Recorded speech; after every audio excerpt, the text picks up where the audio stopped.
Morning बच्चों। आज हम पाठ 13 गुरु नानक देव की जीवनी पढ़ेंगे, उनके जीवन के बारे में जानेंगे। महापुरुषों का जीवन प्रेरणाप्रद होता है। श्रेष्ठ बनने के लिए उनके बताए मार्ग पर चलना श्रेयस्कर होता है। बच्चों, आपने महात्मा गांधी हमारे राष्ट्रपिता के बारे में पढ़ा होगा, पंडित जवाहरलाल नेहरू के बारे में आपने पढ़ा होगा और हमारे लौह पुरुष सरदार वल्लभ भाई पटेल। इसी तरीके से आपने बहुत सारे महापुरुषों के बारे में पढ़ा होगा। आज हम गुरु नानक देव के जीवन के बारे में पढ़ेंगे। चलिए पढ़ते हैं।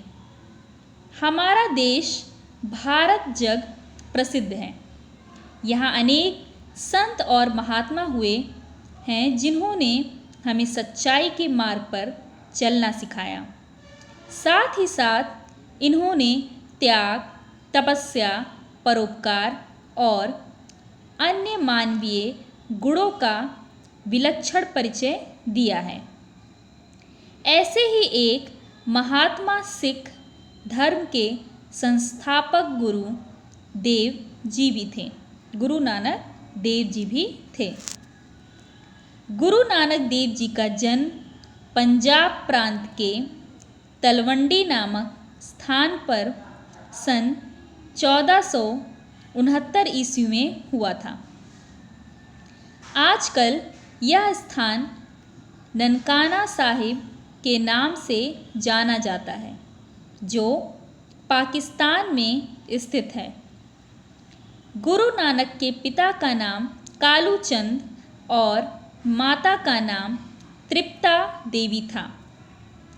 बालक नानक के जन्म के समय वह स्थान जहाँ उनका जन्म हुआ था अलौकिक ज्योति, अलौकिक का मतलब होता है अद्भुत, अद्भुत ज्योति से भर उठा था और उनके मस्तक के आसपास प्रकाश का एक घेरा बन गया था। कहा जाता है कि जन्म लेते समय नानक रोए नहीं, बल्कि उनके चेहरे पर एक सौम्य मुस्कान फैली थी। माता पिता पुत्र के जन्म से अत्यंत आनंदित थे। उन्होंने इस अवसर पर गरीबों को भरपेट भोजन कराया, कपड़े वितरित किए और घर में कई दिनों तक पूजा पाठ चलता रहा। नानक के पिता को ज्योतिषी ने, ज्योतिषी का अर्थ होता है ग्रह नक्षत्र जानने वाला, बताया कि यह बालक भाग्यवान है और एक दिन जनता के हृदय पर राज करेगा। हर धर्म के लोग इसका सम्मान करेंगे।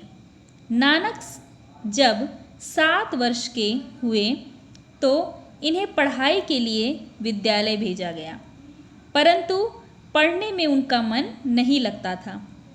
शिक्षक द्वारा पढ़ाया गया पाठ उन्हें नीरस और व्यर्थ, व्यर्थ का अर्थ होता है बेकार, लगता था।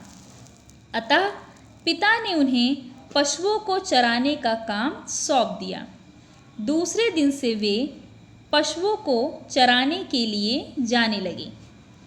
पशु चरने लगते तो नानक आंखें बंद कर ईश्वर के चिंतन में डूब जाते थे। एक बार पिता ने कुछ सामान खरीदने के लिए उन्हें पैसे दिए। नानक ने वे पैसे गरीबों को खाना खिलाने में खर्च कर दिए और घर आकर बोले, पिताजी, मैं सच्चा सौदा कर आया। यह घटना जहाँ घटी थी, आज भी वह स्थान सच्चा सौदा के नाम से जाना जाता है।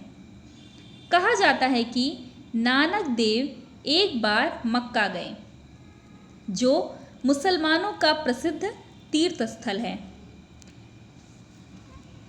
वहाँ वे काबा की तरफ पैर करके सो गए। काबा का अर्थ क्या होता है? अरब देश के मक्का नगर में स्थित मस्जिद।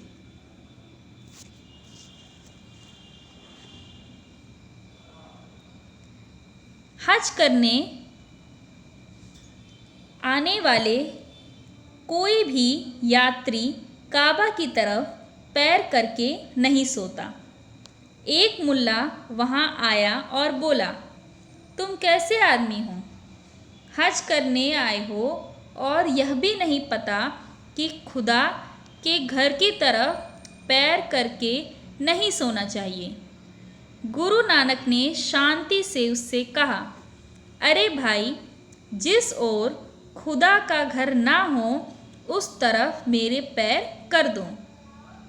मुल्ला ने अत्यंत क्रोधित नज़रों से उन्हें देखा और उनके पैर घसीटकर दूसरी तरफ कर दिए। मुल्ला के आश्चर्य का ठिकाना न रहा जब उसने देखा कि जिस तरफ उसने यात्री के पैर किए थे काबा भी उसी तरफ दिखाई दे रहा था। यह देखकर उसे घोर आश्चर्य हुआ। वह समझ गया कि यह कोई पहुंचा हुआ फकीर है। उसने उनसे क्षमा मांगी। गुरु नानक का उपदेश सर्वधर्म समभाव का था। समभाव का मतलब समान भाव। वे लोगों से अपने विचारों का प्रचार करते हुए कहते थे, पूरा संसार एक ही ईश्वर द्वारा रचित है।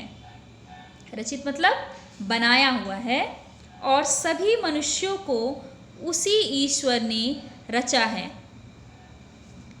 वर्ण, जाति आदि के भेद मनुष्य ने बनाए हैं। ईश्वर निराकार है। निराकार का अर्थ क्या होता है? बिना आकार का। वह ओंकार स्वरूप में है। वह प्रत्येक जीव में और प्रत्येक जगह पर है।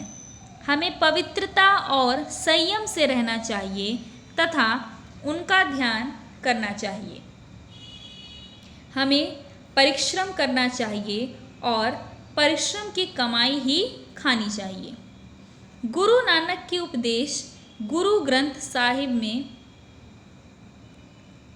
संग्रहित हैं, जो सिख धर्म का प्रमुख धर्म ग्रंथ है। 70 वर्ष की अवस्था में सन 1539 ईस्वी में इनकी मृत्यु हो गई। तो आपने गुरु नानक देव के बारे में पढ़ा। इस जीवनी का जीवन मूल्य है, महापुरुषों का जीवन हमें प्रेरणा देता है। आप कोई भी महापुरुष के बारे में जब पढ़ते हैं तो आप उससे प्रेरित होते हैं। इसलिए हमें महापुरुषों के जीवन के बारे में पढ़ना चाहिए और उससे हमें प्रेरणा लेनी चाहिए और कुछ सीखना चाहिए। आइए अब हम आपको शब्द अर्थ बताते हैं। जैसे मार्ग, मार्ग का अर्थ है रास्ता। विलक्षण का अर्थ है अनोखा। अलौकिक, अलौकिक का अर्थ है अद्भुत। ज्योति का प्रकाश या उजाला। वितरित का अर्थ होता है बांटना। ज्योतिषी ग्रह नक्षत्र इत्यादि को जानने वाला। हृदय का अर्थ दिल। व्यर्थ का मतलब होता है बेकार। तीर्थ स्थल का अर्थ है पवित्र स्थान। काबा, काबा का अर्थ है अरब देश के मक्का नगर में स्थित मस्जिद। हज, हज का अर्थ है काबा की यात्रा। मुल्ला, नमाज पढ़ाने वाला। समभाव का अर्थ है समान भाव। रचित का बनाया हुआ। वर्ण का अर्थ है रंग। निराकार का अर्थ है बिना आकार का। परिश्रम का मेहनत।